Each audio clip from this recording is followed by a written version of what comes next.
You're not even her real granddaughter. My father spat, his face contorted with rage. Only blood relatives deserve the family fortune. I stood frozen in grandmother Eleanor's study, the heavy oak shelves filled with leather-bound classics surrounding us like silent witnesses to his cruelty. The antique grandfather clock in the corner seemed to tick louder than usual, marking each painful second of this confrontation. At 45, I thought I'd developed immunity to Robert Blackwell's coldness, but his words still cut deep, reopening old wounds I'd spent decades trying to heal. My grandmother had been buried only 3 days ago, and already the family was fracturing over her will. What are you talking about? I managed, my voice barely audible over the thundering of my heart. I gripped the edge of Eleanor's mahogany desk, my knuckles turning white. Don't play innocent, Mary. Your mother's little secret isn't so secret anymore. He paced the oriental rug, his Italian leather shoes pressing into the delicate fibers with each deliberate step. He paused to glare at the formal portrait of grandmother hanging above the fireplace, her wise eyes seeming to follow his movement. Eleanor was obsessed with bloodlines. Once the lawyer confirms you've got no Blackwell blood, you'll get nothing. I looked him directly in the eyes, fighting to keep my voice steady. The afternoon sun streaming through the bay windows illuminated the silver at his temples, the deep lines of disapproval that had always marked his face when he looked at me. Do you promise to keep your word about this? That only blood relatives deserve grandmother's inheritance? Absolutely, he declared, lifting his chin with the same imperious tilt I'd seen countless times throughout my childhood. I'll make sure the family legacy stays with real Blackwells, not imposters. My name is Mary Blackwell. I'm 45 years old, and until 5 minutes ago I believed Robert Blackwell was my biological father. Now, standing in my grandmother's Georgian mansion in suburban Philadelphia, surrounded by the trappings of old money and family history, I was apparently discovering otherwise. The portrait of my grandmother seemed to watch me with knowing eyes, as if she'd been waiting for this moment. What I wanted was simple: the fair treatment grandmother Eleanor intended in her will. She had specifically mentioned me, her only granddaughter, during our last conversation about her estate plans. The smell of her perfume still lingered in the study. Chanel No. 5, the same scent she'd worn for 50 years. Standing in my way was the man who had always viewed me with thinly veiled contempt, the man whose approval I had spent decades trying to earn unsuccessfully. My stomach knotted as memories of childhood disappointments flooded back. Piano recitals he'd missed, achievements he dismissed with a wave of his hand.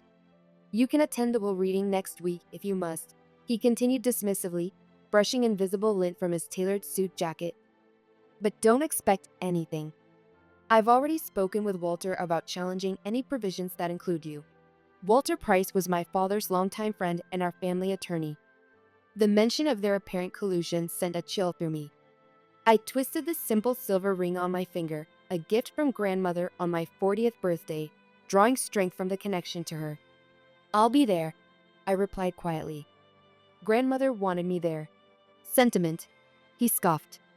Eleanor always had a blind spot for you. Fortunately, the law cares about facts, not feelings.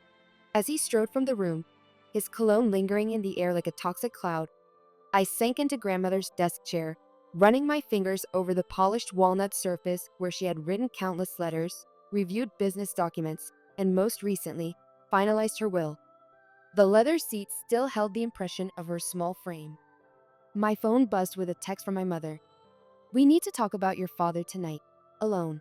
I stared at the message, unease crawling up my spine like ivy on the mansion's exterior walls. If my father wasn't my biological father, then who was? And how had this secret remained hidden for 45 years? More importantly, why was it surfacing now, just days after grandmother's death and days before her fortune would be distributed? Whatever truth awaited me, one thing was becoming clear. The father I had spent my life trying to please had been harboring resentment far deeper than I had ever realized. Mary's reflections. Growing up as a Blackwell meant navigating a world of privilege and weighty expectations. The Blackwell fortune, built on pharmaceutical patents and shrewd investments, had sustained 3 generations of the family in considerable luxury. My father, Robert, was the elder of 2 sons, which automatically positioned him as the presumptive heir to the majority of the Blackwell assets. His younger brother, Michael, had been the family rebel, brilliant but restless, unwilling to conform to our grandfather's rigid vision of the family legacy. He'd left Philadelphia to pursue medical research in Seattle, returning only occasionally for major family events. My memories of Uncle Michael were limited but warm. His easy laugh that crinkled the corners of his eyes, thoughtful gifts that showed he'd actually been listening when I spoke, and the way he'd address me as though my opinions mattered, a stark contrast to how the rest of the family treated me. In contrast, my relationship with my father had always been strained. Robert Blackwell was a man who measured worth in achievements and status, his gray eyes constantly evaluating, rarely approving. My brothers, David and Jonathan, had fulfilled his expectations admirably, David following him into the family business and rising to CEO by 40, Jonathan excelling in corporate law. I, however, had disappointed him at every turn. "She lacks the Blackwell drive," he'd remarked to my mother when he thought I couldn't hear, his voice carrying through the heating vent between the kitchen and my childhood bedroom. Too soft, too unfocused. Despite graduating with honors and establishing a promising career in historical preservation, becoming the director of a respected nonprofit by 40, nothing I accomplished seemed to meet his standard. The constant disapproval had become like background noise in my life, always present, impossible to fully tune out. I'd attributed this perpetual disappointment to sexism, or perhaps unrealistic expectations, never imagining there might be a more fundamental reason for his distance. The realization that there might be a biological explanation for his coldness was both shocking and, in a strange way, validating. Perhaps I hadn't failed him after all. Perhaps I had never been his to begin with. Grandmother Eleanor had been my sanctuary. Unlike my father, she valued my interest in history and art, encouraging me to pursue a path that honored my passions rather than family tradition.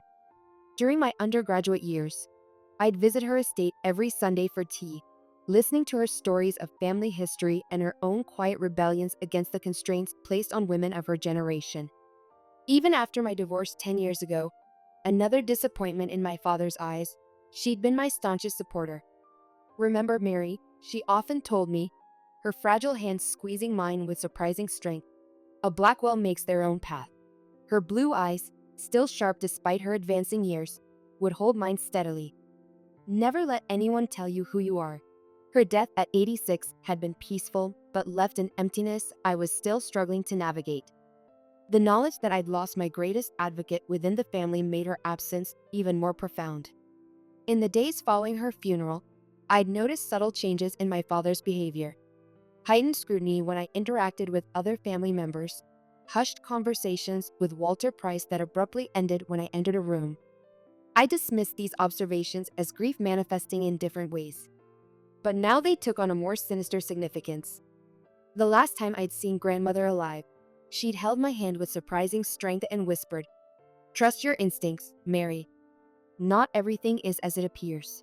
At the time, I'd attributed her cryptic words to medication or fatigue. Now I wondered if she'd been trying to prepare me for the storm that was about to break over our family. As I left grandmother's study to meet my mother, the late afternoon sun casting long shadows across the manicured lawn, I couldn't shake the feeling that I was being drawn into a family drama decades in the making, one with roots deeper than I could yet comprehend. My sensible pumps clicked against the marble foyer as I gathered my coat and car keys, preparing to face whatever truth awaited me. Cafe meeting with Sarah. My mother was waiting for me at her favorite cafe, tucked away in a quiet corner of the city where Blackwells were just ordinary people. Le Petit Coin was a small French bistro with faded red awnings and window boxes spilling over with geraniums. It was early evening, and the cafe was quiet, soft jazz playing in the background. Sarah Blackwell looked smaller somehow, her usually impeccable appearance slightly disheveled, eyes shadowed by sleepless nights. Her silver-streaked hair was pulled back in a simple chignon rather than her usual perfect coif, and her hands trembled slightly as she toyed with a napkin. "I never wanted you to find out this way," she began without preamble when I slid into the chair across from her, her fingers nervously turning her wedding band, a habit she'd had for as long as I could remember. "Your father, Robert, shouldn't have told you like that." It was cruel and self-serving. "So it's true?" I asked, my voice barely above a whisper, though we were the only customers in our corner of the cafe. The waiter placed 2 cups of Earl Grey in front of us, the steam rising like the questions between us. He's not my biological father. She nodded, tears gathering in her eyes, making the blue irises, so like mine, shimmer in the soft lighting of the cafe. It's complicated, Mary, more complicated than Robert makes it sound. Over the next hour, my mother unraveled a story that upended everything I thought I knew about my family. Her hands cradled her teacup as if seeking warmth while she spoke of a past I'd never known. She and Michael, my uncle, had been in love before she met Robert. They'd been young, passionate, and planning a future together when Michael received a prestigious research fellowship in Seattle. We agreed he should go, she explained, her voice tinged with the remnants of decades-old heartache. It was an incredible opportunity. We thought we could manage the distance, but the separation strained our relationship, and during a particularly difficult period, I grew close to Robert, who had always admired me from afar. A moment of vulnerability led to a brief relationship. One she ended when she realized her heart still belonged to Michael. When I discovered I was pregnant, I was certain it was Michael's child. The timing aligned perfectly with his last visit home. Her voice trembled as she reached across the table to take my hand. The cafe had filled up around us, but it felt like we were in our own bubble, the background noise fading as I focused entirely on her words. But Robert insisted the child was his, and Michael was already engaged to someone else by then. I didn't want to disrupt his new life. Robert had proposed immediately, presenting their marriage as the honorable solution. My mother looked down at our joined hands, her thumb tracing circles on my wrist just as she had done when I was a child needing comfort. Only later did I realize that his interest had never been entirely about me. The Blackwell fortune had strict inheritance provisions that favored male heirs with legitimate children. He needed a wife and children to secure his position, she said bitterly, a hardness I rarely saw flashing in her eyes. And I needed stability for my baby. It seemed like the best option at the time. Years passed, and the secret held. Michael eventually moved back to Philadelphia with his wife, but they remained childless. When his marriage ended in divorce, he threw himself into medical research, becoming increasingly distant from family affairs. Did Michael ever know? I asked, a surge of emotion rising in my chest at the thought of the man who might be my father, the man who had always shown me kindness, who had seen value in me when Robert could not. No, my mother whispered, dabbing at her eyes with a napkin. I couldn't bear to disrupt his life again. And as the years passed, it seemed crueler to reveal the truth. She leaned forward, her voice urgent. But Mary, you have to understand, I've always loved you. From the moment I knew you existed. Whatever mistakes I made, whatever choices, they were never about not wanting you. The revelation left me reeling. Every memory of childhood now required re-examination. My father's coldness, Uncle Michael's warmth during his rare visits, Grandmother Eleanor's special attention to me. The cafe continued its evening routine around us, waiters delivering plates, customers chatting, wine glasses clinking, while my world tilted on its axis. Why is Robert revealing this now? I finally asked, straightening my shoulders, trying to find my footing in this new reality. My mother's expression hardened, years of quiet submission giving way to protective anger. Your grandmother's will. He's always been obsessed with the Blackwell fortune, and now he's worried Eleanor might have left you a significant portion. He needs to discredit your claim. But if I'm not a blood Blackwell. That's just it, she interrupted, leaning closer, her voice dropping even lower. You are a Blackwell by blood, just not Robert's child. You're Michael's daughter, which makes you Eleanor's granddaughter by blood regardless. The irony was almost too perfect. My father's attempt to cut me out of the inheritance by denying our biological connection might actually strengthen my claim through a different branch of the family tree. A disbelieving laugh escaped me before I could suppress it. What do I do now? I asked, feeling adrift in this new reality, like a ship whose anchor had suddenly been lifted. My mother reached across the table to clasp my hands.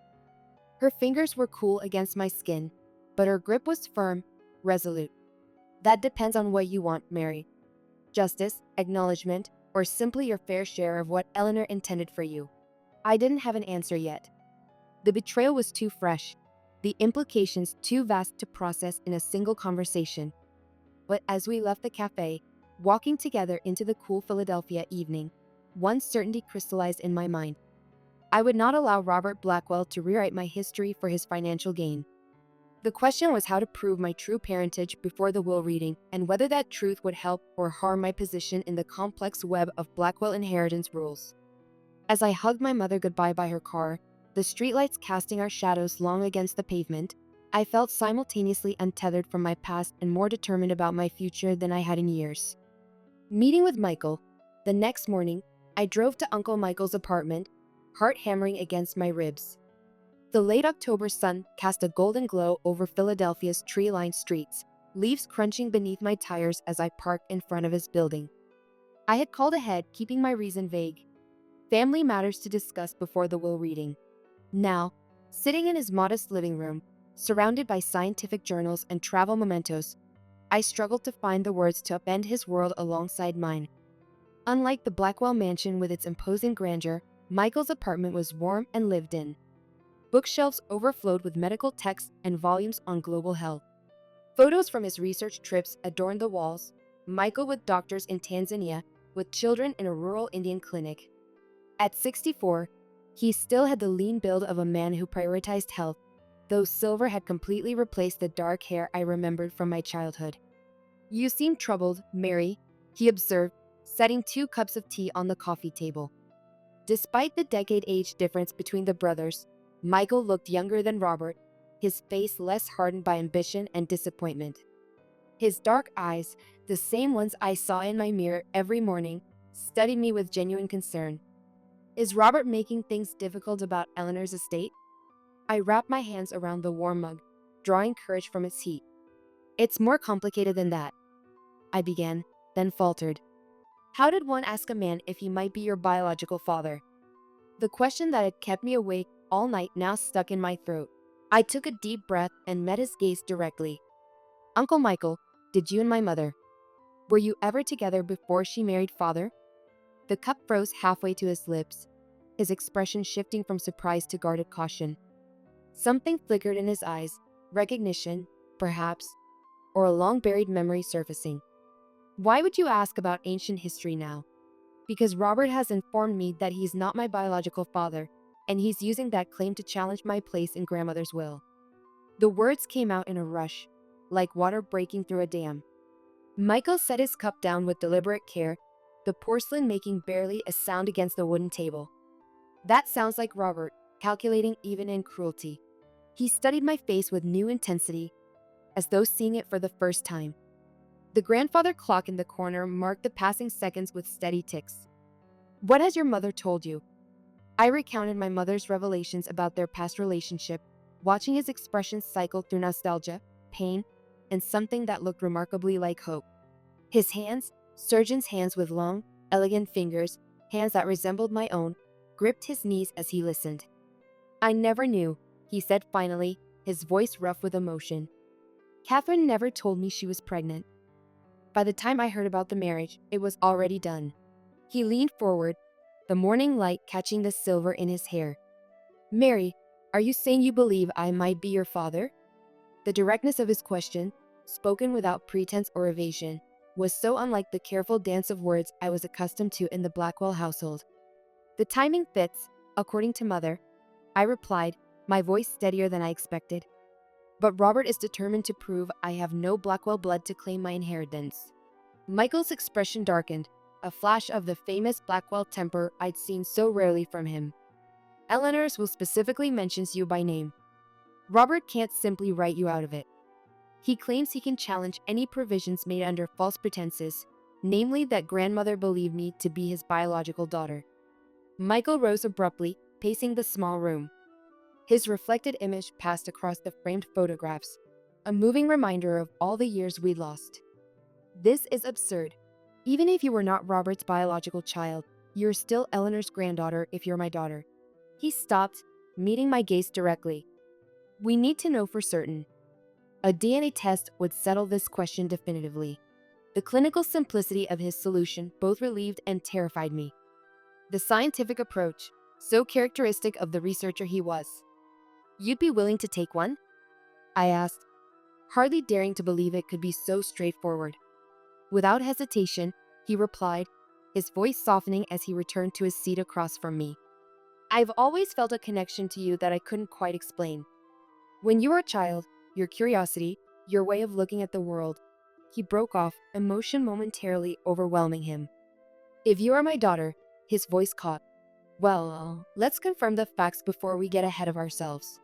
We arranged for expedited testing that same day, using a private lab that promised results within 72 hours, just enough time before the will reading.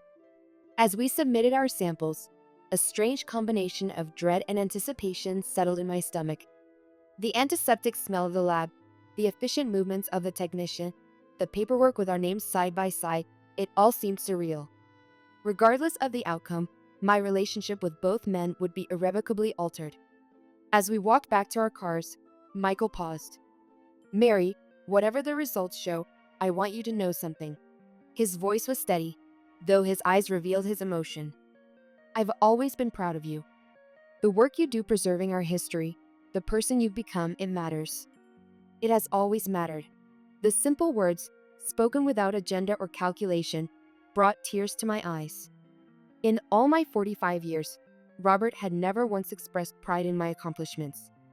That Michael could do so, even before knowing if we shared blood, told me everything about the kind of man he was. Thank you, I managed, blinking back the moisture in my eyes. That means more than you know. We parted with a promise to call as soon as either of us heard anything. As I watched him drive away, I wondered what might have been if my mother had made different choices all those years ago, if I had grown up as Michael's daughter rather than Robert's. The autumn wind whipped around me, carrying away the thought like the fallen leaves swirling at my feet. Legal maneuvering. While awaiting results, I attempted to gather information about grandmother's will. I contacted her personal attorney, Henry Collins, separate from the family lawyer, Walter Price. Collins had been Eleanor's trusted advisor for decades, a dignified man in his mid-70s who had always treated me with kindness during my visits to grandmother. His office was a stark contrast to the gleaming, modern space that Walter Price maintained. Located in a historic brownstone, it featured dark wood paneling, leather-bound law books, and furnishings that had likely been there since the 1970s. The smell of lemon polish and old paper filled the air as his secretary, a woman nearly as old as he was, showed me in. I'm afraid I can't discuss the specific provisions before the official reading, Henry explained when I visited his office. His wire-rimmed glasses perched on his nose as he regarded me with sympathy from behind his cluttered desk. But I can assure you that your grandmother was of sound mind and very clear about her intentions. Did she know? I asked directly, leaning forward slightly in my chair. About my biological parentage? Henry's carefully neutral expression slipped momentarily, a flash of confirmation in his eyes before the professional mask returned. I cannot comment on that, but I will say that Eleanor Blackwell was a remarkably perceptive woman who very little escaped her notice. His non-answer told me everything I needed to know. Grandmother had suspected, perhaps even confirmed, that I was Michael's daughter, not Robert's. The realization brought both comfort and apprehension. My momentary triumph evaporated when I received a formal letter that evening, delivered by courier to my townhouse. Walter Price had petitioned the court to delay the will reading pending resolution of identity concerns regarding purported beneficiaries. I stared at the legal document, its cold, formal language a perfect reflection of Robert's calculating nature. He was moving faster than anticipated, using his legal connections to buy time while he built his case against me. When I called Henry to ask about the delay, his secretary informed me he had been suddenly hospitalized with pneumonia and would be unavailable indefinitely. I clutched the phone, my suspicion immediate and jarring. It couldn't be coincidence. Robert was systematically removing my potential allies and information sources. Without Henry or the DNA results, I would enter the will reading at a severe disadvantage. The thought made my stomach churn as I paced the hardwood floors of my living room, the city lights glimmering through the windows as evening fell. That night, my mother called in a panic. "Robert knows you met with Michael," she said, her voice tight with anxiety. "He's furious, Mary. Be careful. When Robert feels threatened, he becomes dangerous." "How could he possibly know?" I asked, though I already suspected the answer. In the Blackwell world, money bought information, loyalty, surveillance. "Your brother David saw you leaving Michael's building," she explained. "He mentioned it to Jonathan, who told Robert. The family network that had always felt suffocating now seemed actively malevolent. What exactly do you mean by dangerous? I pressed, needing to understand the scope of the threat. My mother's hesitation spoke volumes. Not physically, she finally said. But Robert has connections everywhere. Banks, businesses, the charity board you serve on. He won't hesitate to make things difficult for you professionally. After we hung up, I sat at my kitchen island, staring into a glass of wine I couldn't bring myself to drink. The threat felt real, but something in me had shifted. The decades of seeking Robert's approval, of measuring my worth through his critical eyes, had suddenly lost their power. Whether by nature or nurture, I realized I had inherited Eleanor's steel. Robert hadn't counted on that. The DNA results arrived via encrypted email 2 days before the rescheduled will reading. With trembling fingers, I opened the document on my tablet, scanning for the conclusion buried amid scientific terminology. Probability of paternity, 99.99998%. Michael Blackwell was unquestionably my biological father. I sat back on my sofa, emotions flooding through me. Vindication, grief for the relationship I never had, anger at the years of deception. The morning light filtered through my curtains, illuminating dust motes that danced in the air, ordinary and extraordinary all at once, just like this moment of revelation. The scientific confirmation transformed abstract possibility into concrete reality. Robert, the man who had coldly rejected me my entire life, was not my father at all. I immediately called Michael, who received the news with quiet emotion. I suspected from the moment you asked, he admitted, his voice warm through the phone. You have Sarah's smile, but those eyes, they're Blackwell eyes. My mother's eyes. We agreed to meet before the will reading to discuss our approach. Armed with DNA proof, I finally had leverage against Robert, or so I thought. That evening, Walter Price requested an urgent meeting at his office. Despite my misgivings, I agreed, curious about this sudden outreach from Robert's, no, not my father's, legal ally. The elegant offices of Price and Associates signaled old money and discretion.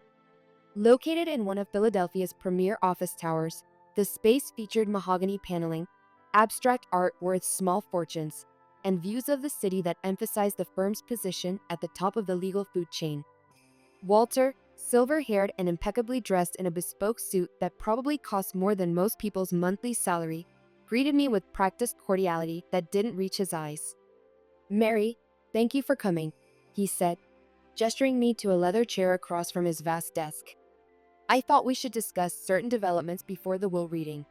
You mean the fact that Robert isn't my biological father, or that you filed a frivolous petition to delay the reading? I kept my voice even, but let the anger simmer just beneath the surface. His smile tightened, creating new lines around his mouth.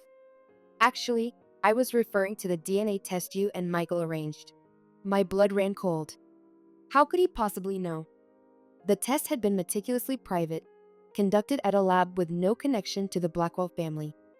Robert was quite distressed to learn of this independent investigation. Walter continued, straightening a pen on his desk with manicured fingers. He asked me to convey a proposal. He slid a document across his desk, its heavy cream paper embossed with the firm's letterhead. It was a waiver agreement relinquishing all claims to Eleanor Blackwell's estate in exchange for a one-time payment of $250,000. This is absurd, I said, pushing it back without even reading the details. The paper felt contaminated, toxic. Grandmother specifically included me in her will. Yes, under the presumption you were Robert's daughter. Now that we know otherwise. Now we know I'm Michael's daughter, which makes me even more legitimately Eleanor's granddaughter than if I were Robert's, I interrupted, straightening my shoulders and meeting his gaze directly. Blood relatives deserve the family fortune. Isn't that what Robert always says? Walter's expression shifted. A flicker of something, respect perhaps, or at least reassessment, in his eyes. There are complexities you're unaware of, Mary. Legal nuances regarding the Blackwell Trust that supersede simple biology. What complexities? I'm not at liberty to discuss details before the reading, but I strongly advise you to consider this offer. Robert is prepared to be quite aggressive in defending the family interests. The veiled threat hung between us in the air-conditioned silence of his office. I stood, smoothing my skirt with deliberate calmness I didn't feel. Thank you for your time, Walter. I'll see you at the reading. I left without signing, more determined than ever to stand my ground, but deeply unsettled by Walter's confidence despite our seemingly ironclad DNA evidence. As the elevator descended to the lobby, I couldn't shake the feeling that I was still missing a crucial piece of the puzzle. The final revelation. The next morning brought the revelation that shattered my understanding of the entire situation. Michael called, his voice tight with controlled fury. Mary, I've just received some disturbing information from an old family friend, a nurse who worked with my father decades ago. He paused, and I could hear him taking a steadying breath. Robert isn't biologically a Blackwell. What? The room seemed to tilt around me. I gripped the edge of my kitchen counter for support, the marble cool beneath my suddenly clammy fingers. The coffee I'd been drinking turned bitter in my mouth. Apparently, my parents adopted Robert as an infant after my mother had several miscarriages. When she unexpectedly became pregnant with me years later, they decided to keep the adoption quiet, not wanting Robert to feel like less than their son. The implications hit me like a physical blow. My free hand went to my chest, as if I could somehow contain the explosion of understanding. If Robert wasn't a blood Blackwell, then by his own logic. Does Robert know? I managed, my voice sounding strange to my own ears. I don't think so. Our parents took the secret to their graves. But Eleanor might have known. She and my mother were extremely close. Michael's voice had the careful precision of a scientist laying out facts, but underneath I could hear his own shock and confusion. That's why Walter was so confident, I breathed, the pieces suddenly fitting together like a complex puzzle. There must be something in the will or trust document specifying blood relations. Exactly. I've been reviewing copies of the original Blackwell Trust. There's a specific clause requiring direct bloodline descent for principal inheritance. Robert would have been protected by his legal adoption. But by making this about biological legitimacy, he's potentially disqualified himself. The irony was almost too perfect. I sank onto one of my kitchen stools, suddenly lightheaded.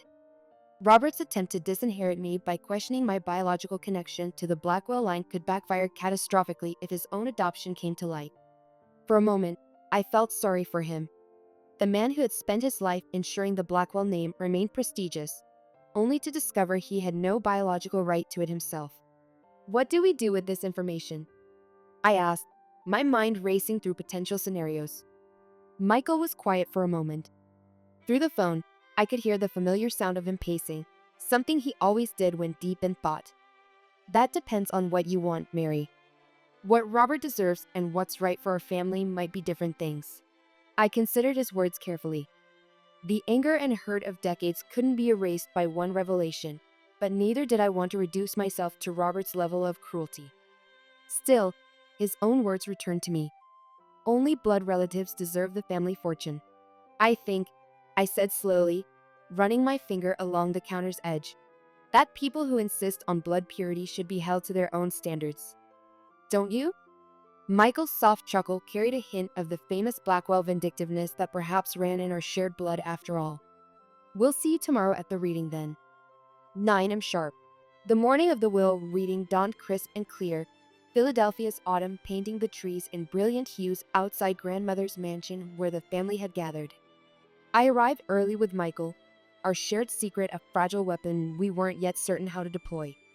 We sat in his car for a moment, watching other family members arrive, my brothers David and Jonathan, looking uncomfortable but determined, various cousins and their spouses, and finally Robert and my mother in separate vehicles, their decades-old marriage as divided as their arrival. Ready? Michael asked, his hand briefly covering mine on the leather seat between us. I nodded, drawing strength from this new alliance. As I'll ever be. Walter Price presided from the head of the dining table, leather portfolio open before him, while various Blackwell relatives filled the high-backed chairs. The morning light filtered through the tall windows, catching on the crystal chandelier and sending prisms of color dancing across the polished mahogany. Robert sat directly opposite me, his posture radiating confidence, flanked by my brothers who looked uncomfortable but determined to support their father. Before we begin, Walter announced, his voice carrying the practiced authority of decades in law. I must address a delicate matter regarding succession eligibility. Robert straightened, shooting me a triumphant glance. The pearl cufflinks at his wrist caught the light as he adjusted his position, clearly anticipating victory. It has come to our attention that certain beneficiaries named in Eleanor Blackwell's will may not qualify under the bloodline provisions of the original Blackwell family trust. My mother, seated beside me, gripped my hand beneath the table. Her fingers were cold, but steady. Across from us, I watched Robert's face, the slight upturn of his lips, the gleam in his eyes that had always appeared when he thought he'd won. Walter continued, his tone measured and professional. As you know, Eleanor's estate is divided between assets she controlled independently and those governed by the family trust established by her father. The trust specifically requires beneficiaries to be blood descendants of the Blackwell line, which is precisely why we need to address Mary's situation. Robert interrupted smoothly, his voice carrying the confident timbre of a man accustomed to being listened to. Recent information suggests she is not my biological daughter and therefore has no claim to the Blackwell inheritance. A ripple of murmurs circulated around the table. Michael and I exchanged glances. Our carefully rehearsed plans suddenly derailed by Robert's preemptive strike. I have DNA evidence, Robert continued, sliding a folder toward Walter, the movement deliberate and theatrical. Confirming Mary is not my biological child. Under the bloodline requirement, she is ineligible for trust distribution. My heart pounded as Walter reviewed the documents, the rustle of papers impossibly loud in the tense silence. We had anticipated raising the paternity issue ourselves, but Robert had outmaneuvered us by presenting his own testing. Testing I had never consented to or provided samples for. May I ask how you obtained my DNA for this test? I asked, fighting to keep my voice level. Robert's smile was cold, reminding me of a predator certain of its prey. From your water glass at our last family dinner. Quite simple, really. That's illegal, Michael interjected, the edge in his voice noticeable. Unauthorized DNA testing. Irrelevant to the inheritance question, Walter cut in, glancing apologetically at Michael before continuing. The science is sound, regardless of collection methods. I felt our carefully constructed plan crumbling. If Walter accepted Robert's evidence while dismissing the legality of collection, we would lose our chance to reveal the truth on our terms. The family members around the table were watching with varying degrees of interest and discomfort. My brothers avoided my gaze entirely. I have additional evidence pertinent to the bloodline question, I said firmly, removing our own testing results from my bag. The manila envelope felt warm in my hands, like it contained not just paper, but a live current of truth. DNA confirmation that Michael Blackwell is my biological father. The room erupted in shocked exclamations. Cousin Margaret actually gasped audibly. Jonathan's jaw literally dropped, while David's face remained carefully neutral, though his knuckles whitened around his coffee cup. But it was Robert's reaction that held the room, his face contorted with fury as he turned on my mother, who met his gaze unflinchingly. You. He seemed unable to form words, decades of controlled emotion finally breaking through the facade. This changes nothing, Walter insisted after reviewing our documentation, though his confidence seemed slightly shaken.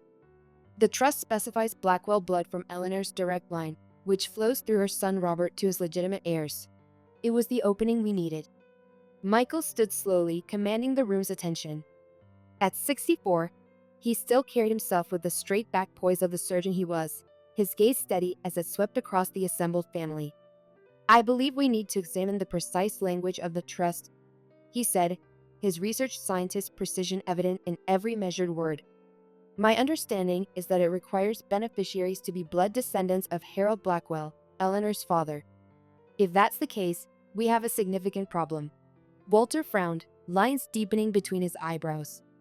What problem?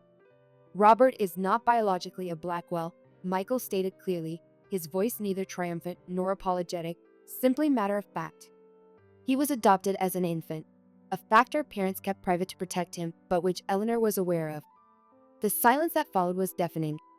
Even the grandfather clock in the corner seemed to hesitate between ticks. Robert's face drained of color as he stared at his brother in naked shock. The breakfast china rattled slightly as his hand trembled against the table. That's absurd, he finally sputtered, his voice higher than normal. A desperate lie. I have the adoption records, Michael continued implacably. And DNA confirmation. He produced another folder, this one worn with age. If we're applying a strict bloodline test as Robert insists, then I am Eleanor's only biological child, and Mary, as my biological daughter, is her only blood grandchild.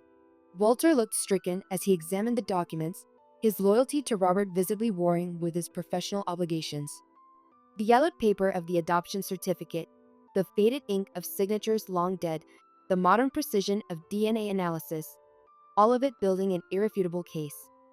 "This is outrageous," Robert shouted, rising from his chair with such force that it skidded backward on the hardwood floor. "I won't stand for this slander. You're the one who insisted only blood relatives deserve the Blackwell fortune," I reminded him quietly, my voice steady despite the thundering of my heart. "Are you retracting that position now?" Before Robert could respond, the library doors opened to reveal a frail but determined Henry Collins, grandmother's personal attorney, leaning on a cane. His suit hung slightly loose on his thin frame, evidence of his recent illness, but his eyes were sharp and clear as they swept the room. "I apologize for my tardiness," he said, nodding to me. "I believe my presence is required for this reading." Walter's dismay confirmed our suspicion. Henry's unexpected recovery threatened whatever legal maneuvering Robert had orchestrated in his absence. The two attorneys exchanged a look that spoke volumes about professional rivalry and differing loyalties. "Henry," Walter managed, recovering quickly, "we're glad to see you recovered. We were just addressing some preliminary matters." "So I gather," Henry replied dryly, making his way to a seat at the table with the careful movements of the recently ill. "I would like to review the documents before proceeding." As Henry settled at the table with the various test results and adoption papers spread before him, Robert looked truly afraid for the first time. His usual mask of confident control had slipped, revealing the insecurity of a man whose identity was suddenly in question. Whatever scheme he had constructed with Walter was rapidly unraveling, but his desperation made him unpredictable and potentially dangerous. I felt a strange mix of emotions watching him, satisfaction at seeing justice served, yes, but also an unexpected pang of empathy. In his own way, Robert had been a victim of secrets too. The will reading. Henry adjusted his reading glasses as he reviewed the final pages of grandmother's will, his voice steady and authoritative despite his recent illness. The room had fallen into an uneasy silence, the family divided between shock, curiosity, and, in Robert's case, barely contained fury. Before addressing specific bequests, Henry announced, looking up from the documents, "I must draw attention to a letter Eleanor Blackwell instructed me to read if questions of lineage arose during this proceeding." He opened a sealed envelope, the Blackwell crest embossed on heavy cream paper, the wax seal breaking with a soft crack that seemed to echo in the tense room. The family leaned forward collectively, united at least in their curiosity. I noticed my mother's eyes fill with tears, as if she somehow knew what was coming. Michael remained perfectly still beside me, his face composed but alert. Henry cleared his throat and began to read.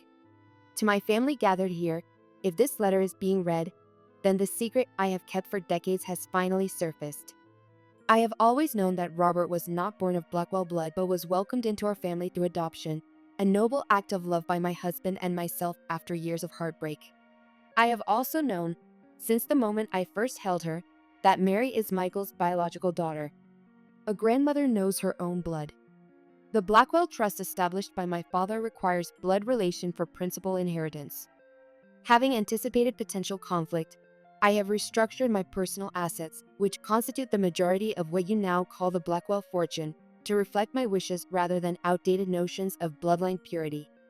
To Robert, you have been my son in every way that matters, but your treatment of Mary, your brother's child, has revealed a character that dishonors the Blackwell name you so jealously guard. By your own insistence on blood qualification, you have disqualified yourself from what you most covet." Henry paused, looking directly at Robert, whose face had gone ashen. The morning sunlight cast harsh shadows across his features, emphasizing the shock and disbelief etched there. The room remained absolutely silent, the weight of Eleanor's words hanging in the air like suspended dust motes.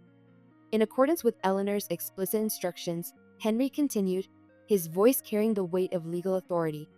and in light of the DNA evidence presented today confirming both Robert's adoption and Mary's parentage.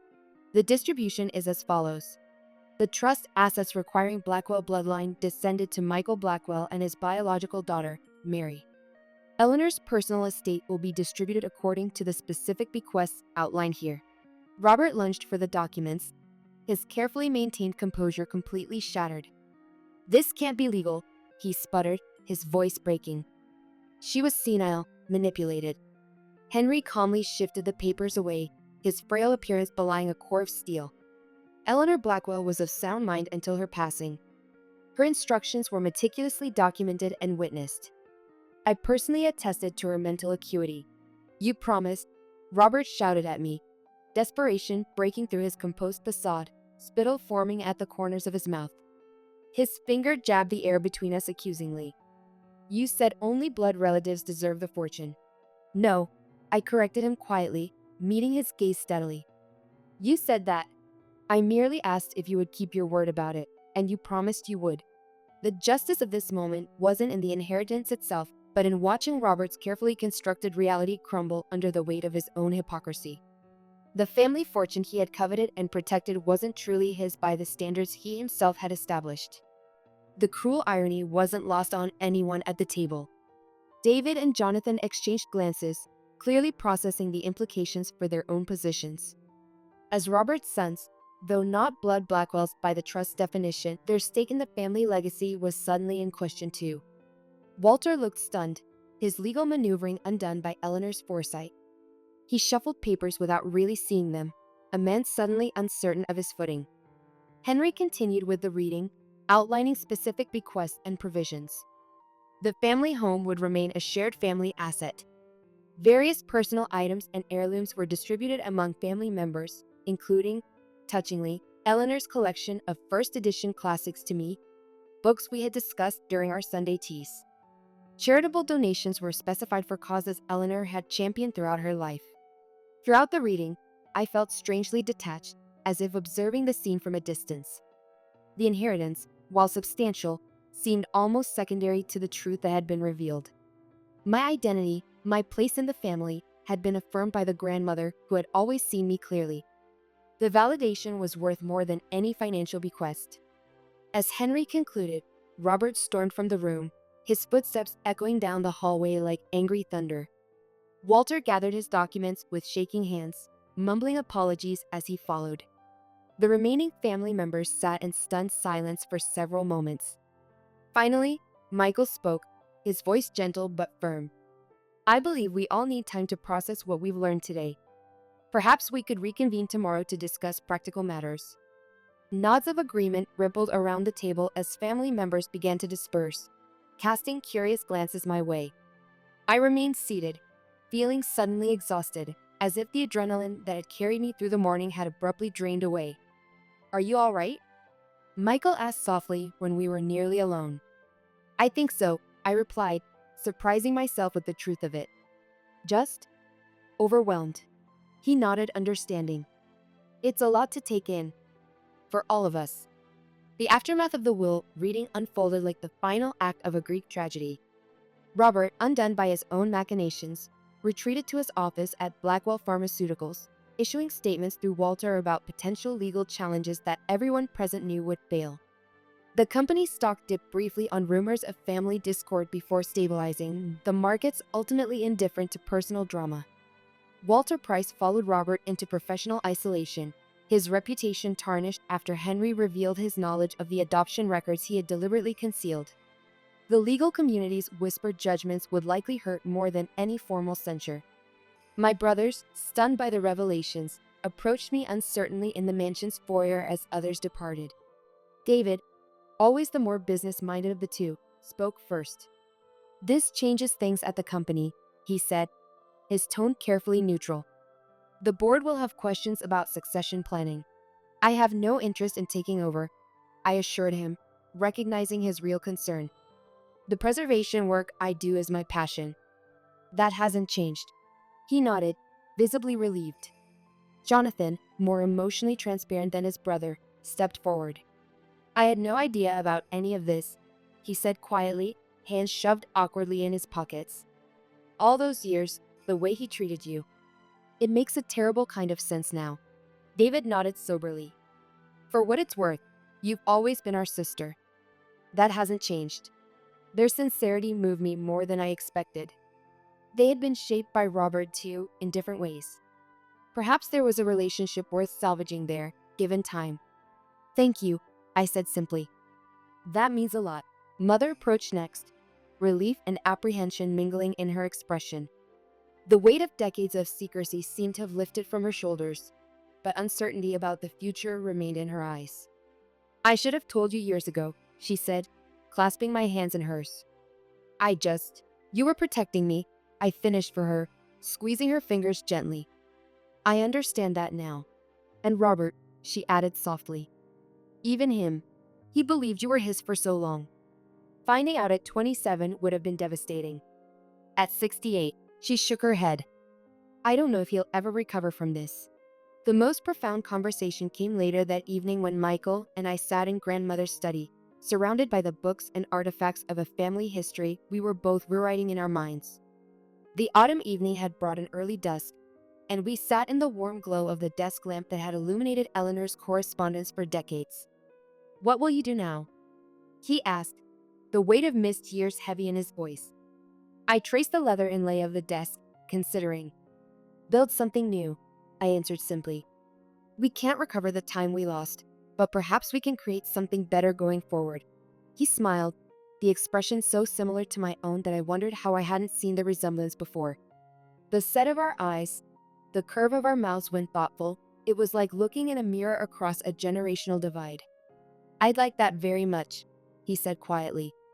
As we talked into the night, sharing stories and discovering connections, I felt grandmother's presence in the room, her wisdom, her foresight, her absolute certainty that truth would eventually prevail. She had arranged everything perfectly, ensuring that justice would be served without requiring me to deliver it personally. In the end, Robert's downfall came not from my actions but from his own character revealed under pressure. He had spent decades ensuring I felt like an outsider in the family, never suspecting that he was the true outsider all along. The irony was perfect and perfectly sufficient. As I looked toward the future, a future that included a father who actually wanted me in his life, I realized that was the greatest inheritance of all, the truth that had set me free from a lifetime of seeking approval from a man who could never give it. Grandmother Eleanor had left me more than money or property. She had given me the key to understanding my past and the freedom to create my future on my own terms, unburdened by false expectations or misplaced loyalties. In her final act of love, she had secured not just my financial inheritance, but my emotional liberation as well.